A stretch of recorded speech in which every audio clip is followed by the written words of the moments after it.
Hi guys, in the run-up to the US presidential election, Elon Musk, also known as Space Karen, was amplifying far-right voices on both sides of the Atlantic. People with clearly racist and fascist views were being retweeted to Musk's millions of followers. These people felt vindicated in their beliefs because the richest man in the world and Donald Trump's biggest backer was sharing their opinions.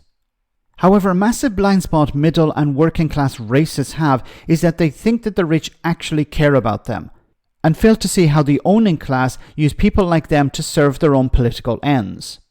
Here YouTuber Vaush explains perfectly why Elon Musk has now turned on the very people he was using during the election campaign. We have the conservative OG account. All of our influencers have lost verification status, as well as our own page. There are a bunch of people associated with conservative OG. This one, the 9mm SMG, these are all like very far right accounts. The 9mm SMG posted this whole, I'm not going over this. It's basically like whingy, Elon Musk is a genius, but he can still be wrong about some things. He's not being racist enough on this. Hopefully we can change his mind. And he got his check mark removed for it. So Elon is the free speech app, X, the everything app. Everything happens here. He's literally just yoinking blue checks from racists who criticize him. Elon has spent the past 3 years non-stop appealing to these people. It is incredibly funny to see how quickly things turn on him. Because we're dealing once more with I don't know if you've heard about this guy called Marx. We're dealing once more with the contradictions that arise as a consequence of class interest. Elon is a racist, but there are priorities for him that are higher than racist. Likewise, there are lots of racist farmers and racist legislators in the American South, but they understand that many of their industries rely on immigrant labor, oftentimes illegal immigrant labor, so they may pretend to be like super duper in favor of cracking down on the border, but in reality they need to structure that rhetoric and the laws built around it in a way that allows them to keep their cheap, basically slave labor. It's like that everywhere. At all times, rhetoric disingenuously employed by the upper class in order to fool morons into supporting them, when in reality they're just supporting the inflation of the, upper class's wallets. Now, Wonderful. That's it. That's what they've been doing. I don't know why it's so difficult for people to see. We're seeing it in the US. What was Elon Musk doing? Amplifying these types of voices, telling them, I'm on your side. We need to get Donald Trump into power. And then as soon as Donald Trump's in power, well, we don't need you people anymore. And you've become an irritation. And he has a massive platform and he has the ability to remove these people, to remove their monetization. That's what he's doing. You disagree with me, I don't need you anymore, I dump you.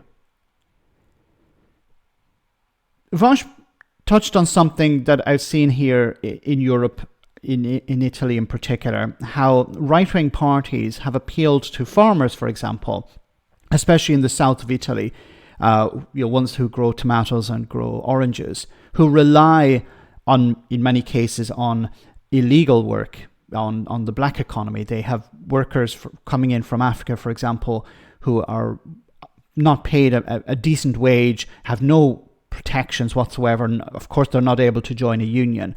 And these farmers are being convinced by right-wing parties, we need to bring down immigration.